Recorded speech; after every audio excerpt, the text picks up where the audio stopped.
নমস্কার বন্ধুরা, কেমন আছেন আপনারা সবাই? আশা করি ভালো আছেন। আবারও একটি নতুন পর্বে পূর্বাস কিচেনে আপনাদের সবাইকে স্বাগত জানাই।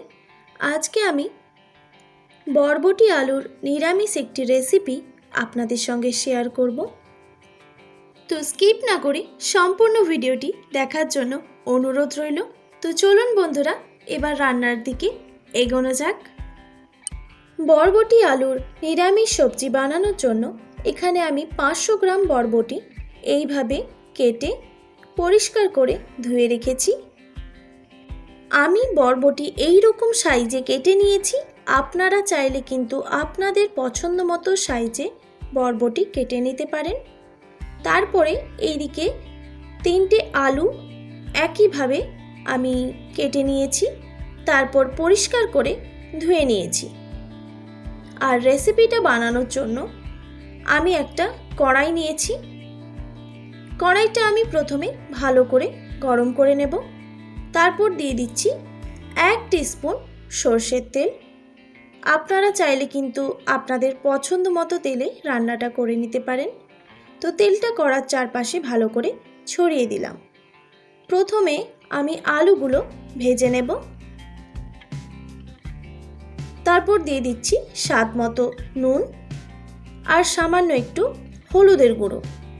এবার নুন হলুদ দিয়ে আলুটাকে ভালো করে ভেজে নিতে হবে।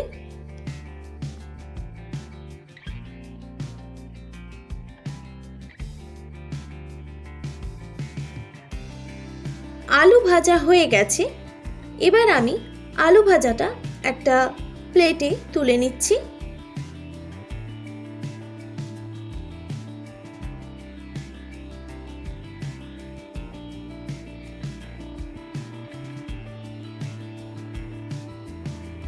তারপর আবারও আমি ওই কড়াইতে 1 টেবিল চামচের মতো সর্ষের তেল দিয়ে দিলাম। এবার আমি বরবটিগুলো ভেজে নেব। দিয়ে দিলাম স্বাদ মতো নুন আর সামান্য পরিমাণে হলুদের গুঁড়ো।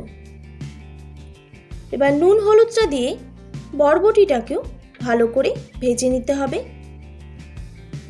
মানে খুব বেশি ভাজার দরকার নেই, একটু ভাজা হলেই চলবে। মানে বরবটির কাঁচা গন্ধটা চলে গেলেই হয়ে যাবে। তো সেই জন্য আমি একটা ঢাকনা দিয়ে ঢেকে দিলাম প্রায় 1 মিনিটের মতো। 1 মিনিট পর আমি ঢাকনাটা সরিয়ে নিলাম। বরবটি কিন্তু প্রায় ভাজা হয়েই এসেছে। দেখুন, ঠিক এই রকমই ভাজা হবে। এর থেকে বেশি ভাজা হলে বরবটির কালারটা কিন্তু গ্রিন থাকবে না। তো এই রকম ভাজা হবে। এবার আমি বরবটি একটা প্লেটে তুলে নিচ্ছি।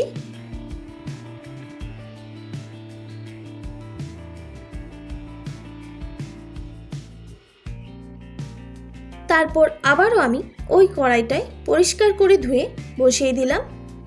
দিয়ে দিলাম 2 টেবিল চামচ সর্ষের তেল। এবার তেলটা গরম হয়ে গেলে দিয়ে দিলাম একটা তেজপাতা আর সামান্য পরিমাণে কালো জিরে। আর দিয়ে দিলাম 4টে কাঁচা লঙ্কা চেরা। আপনারা ঝালটা অবশ্যই কম বেশি করে নেবেন। কাঁচা লঙ্কা আর কালো জিরে একটু ভাজা হয়ে গেলে এখানে আমি দিয়ে দিচ্ছি 2 থেকে 3 টেবিল চামচের মতো সর্ষে পোস্ত বাটা। আমি সর্ষে আর পোস্ত একসঙ্গে বেটে নিয়েছিলাম, সেটাই দিয়ে দিলাম।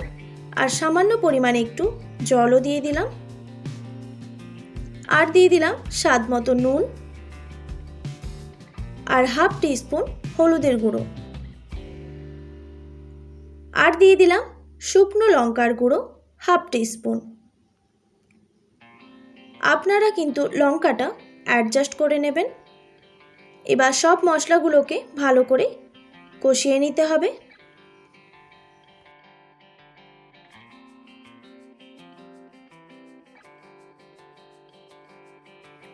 মশলা প্রায় কষানো হয়ে এসেছে। এই স্টেজে দিয়ে দিচ্ছি সামান্য পরিমাণে চিনি। আপনাদের যদি চিনিটা অপছন্দ হয়ে থাকে তাহলে স্কিপ করে দিতে পারেন, কিন্তু স্বাদের ব্যালেন্সের জন্য একটু চিনি দিলে রান্নার টেস্ট কিন্তু দারুণ আসে। তো ভেজে রাখা বরবটি আর আলুটা এখানে অ্যাড করে দিলাম। তারপর মশলার সঙ্গে ভালো করে মিশিয়ে নিতে হবে।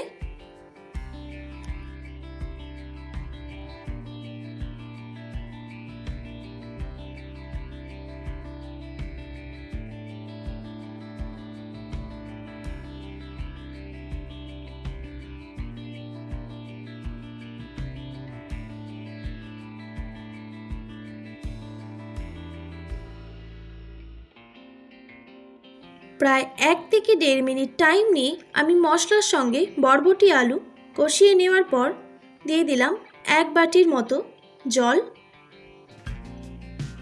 এবার ভালো করে নাড়াচাড়া করে একটা ঢাকনা দিয়ে ঢেকে দিতে হবে যতক্ষণ না জলটা ফুটে আসছে।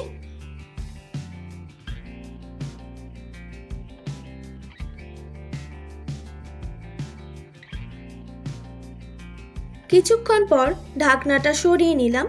জলটা কিন্তু ভালোভাবে ফুটে এসেছে, কিন্তু বরবটি মনে হচ্ছে আরেকটু সেদ্ধ হবে, সেই জন্য আবারও একটা ঢাকনা দিয়ে ঢেকে দিলাম প্রায় 2 থেকে 3 মিনিটের জন্য। আর গ্যাসের ফ্লেমটা এখন মিডিয়াম রেখেছি। 2 থেকে 3 মিনিট পর ঢাকনাটা আমি সরিয়ে দিলাম। জলটা কিন্তু অনেকটাই শুকিয়ে এসেছে আর বরবটিও খুব ভালোভাবে সেদ্ধ হয়ে গেছে।